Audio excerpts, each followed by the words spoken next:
80 years ago today, the courage and determination of Allied forces turned the tide of World War II.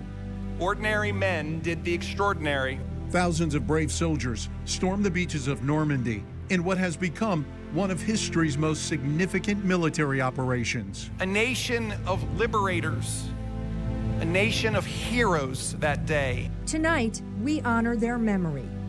That is a hero's heart. That is Bedford.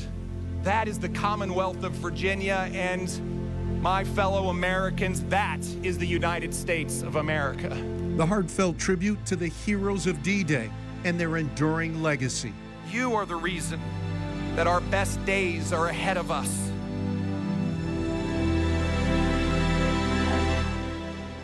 June 6th, 1944. 80 years ago today, Allied forces landed in Europe in the largest invasion in world history. More than 4,400 Allied troops were killed on D-Day, and more than 5,000 others were wounded. Tonight, we're remembering those who served and honoring the legacy they left behind. We have team coverage this evening at the National D-Day Memorial in the town of Bedford. Let's get to ABC 13's Danner Evans first. And Danner, people gathered there at the memorial to pay their respects to those who fought and died defending freedom. That's right. It is certainly a powerful day here at the National D-Day Memorial on this day. I want to show you what's happening. Just happened right now. Someone has gathered to play taps at one of the plaques with the names of those who died on D-Day.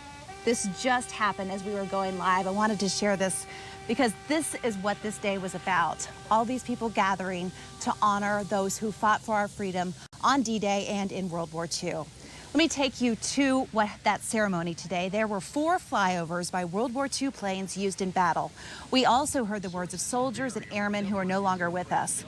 The horrific things that they saw on D-Day that they lived to tell about. Governor Youngkin also taking a moment to recognize the Bedford boys, the 19 who died on D-Day, as well as the World War II vets who were actually here today, alive still. The Bedford boys defined us as a nation of patriots, a nation of liberators, a nation of heroes that day. And to the heroes here today, your courage is our call. You are the reason that we say our Pledge of Allegiance loudly, that we sing our national anthem boldly, and that we honor our flag daily. You are the reason that our best days are ahead of us. Attempting to save another life.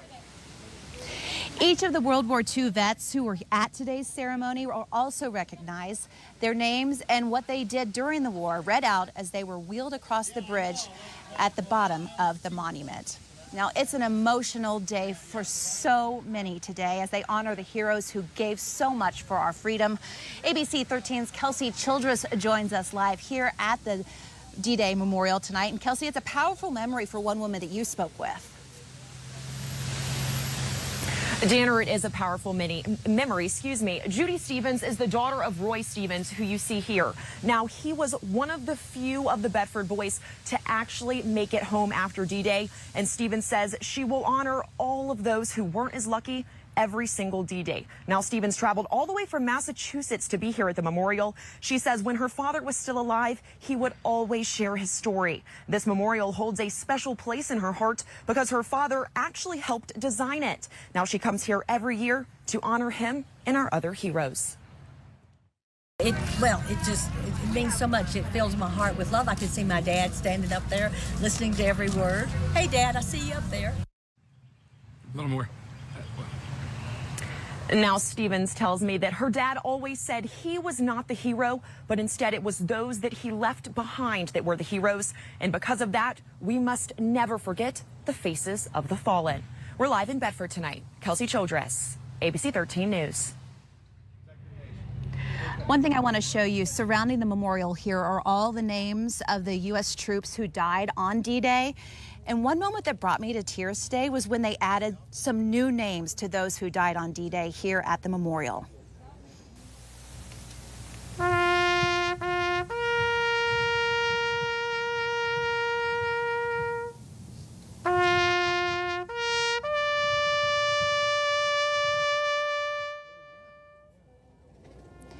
The D-Day Memorial identified 15 more troops who fought 80 years ago today.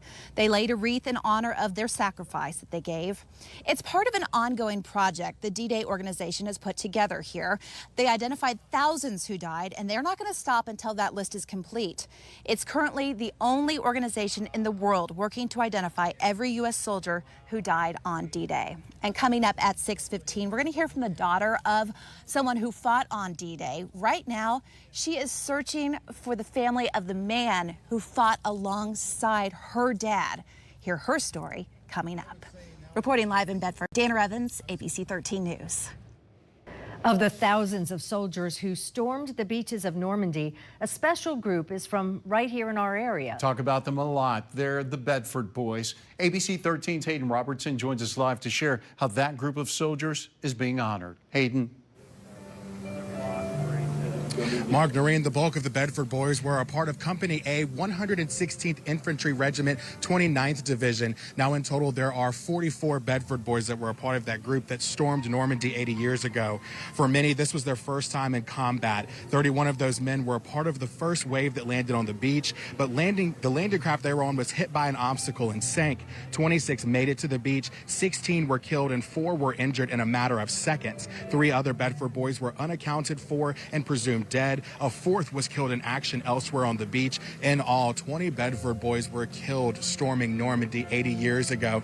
Now tonight, in just a few moments, there's going to be a service here right in front of the Bedford County Courthouse where they're going to toll the Bedford bell here 20 times in honor of the 20 men who were killed. Some other churches in the area will also ring their bell, and families of the Bedford Boys will also place an ivy wreath here. We'll have more for you tonight at 7 and 11. For now, live in Bedford, Hayden Robertson, ABC 13 News. That tolling of the bells gets underway at 6:44. One of those Bedford boys who lost his life on D-Day was Raymond Hoback. Both he and his brother died fighting on D-Day.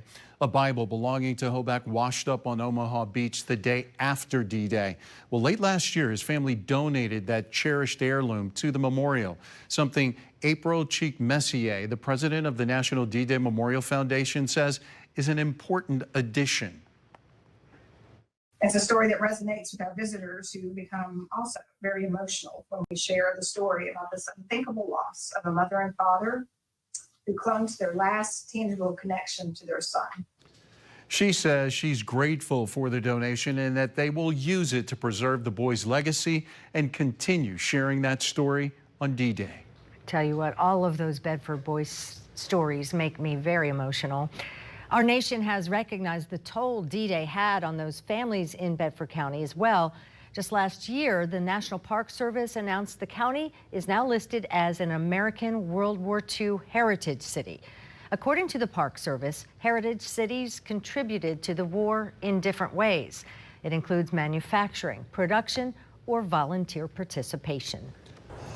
Welcome back. I'm Dana Evans, live here at the National D-Day Memorial here in Bedford. You know, they just closed the memorial for the day, and it has been so busy. And I was just taking a moment. I want to show you how calm and quiet it is here at the memorial on this anniversary of D-Day. Earlier today, people traveled near and far to this site to honor the soldiers who stormed the beaches of Normandy and paid for the price of freedom with their lives, the freedom that you and I enjoy today. There was a special flyover at today's ceremony featuring aircraft from the World War II era. The Consul General of France also spoke, reiterating the impact the soldiers had not just here in the U.S., but over in Europe. For the French people, though, it was more than a military achievement. It was a sign of hope that the occupation was coming to an end and a new era was dawning. Veterans and their families packed this event today, and it was just such a pleasure to be able to talk to some of them and hear their stories. And Rachel, you spoke with the daughter of a man who fought on D-Day, and now she is on a mission to find the family of her father's best friend who also fought alongside him. Danner, I did. Sandra Griffin says that her dad and his best friend were in the 82nd Airborne. They jumped the day before D-Day to prepare, were there on D-Day, and fought in the Battle of the Bulge. She came from Asheville, North Carolina to be here today in their honor and walked around with a framed photo of the pair. She tells me her dad was always talking about his best friend, Les Ebert. She says Ebert was from Elgin, Illinois originally, and she's hoping to reconnect with his family. Griffin tells me her dad was incredibly passionate about their friendship, and she would love to get to share their memories. It was just amazing when they got back together because they just sit and talked about, remember this, remember that. Through the years, we lost contact with them. So for years, I've tried to find his family because my dad would be 100 now or over, and he would too. Griffin tells me her dad didn't share much about his service, but Ebert was always someone he talked about. She says the two loved to go dancing together and shared many memories in their time serving together.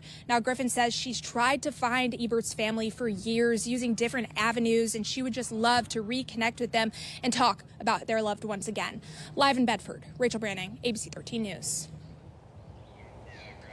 Today's commemoration isn't the only thing in store this week as we honor those who fought on D-Day 80 years ago. Tomorrow and Saturday night, there's a concert taking place here at the memorial. You can get your tickets on the D-Day Memorial's website. Sunday morning is the Field Chapel service right back here, starting at 10 in the morning until noon. And tonight at 7, we are going to dedicate our newscast, a special newscast dedicated entirely to the 80th anniversary of D-Day and today's events as we continue to honor those who fought for our freedom all those years ago. Live in Bedford, Dana Evans, ABC 13 News. Thanks for watching the ABC 13 YouTube channel. If you'd like to get more videos and live coverage and local stories, click to subscribe and download our ABC 13 News app.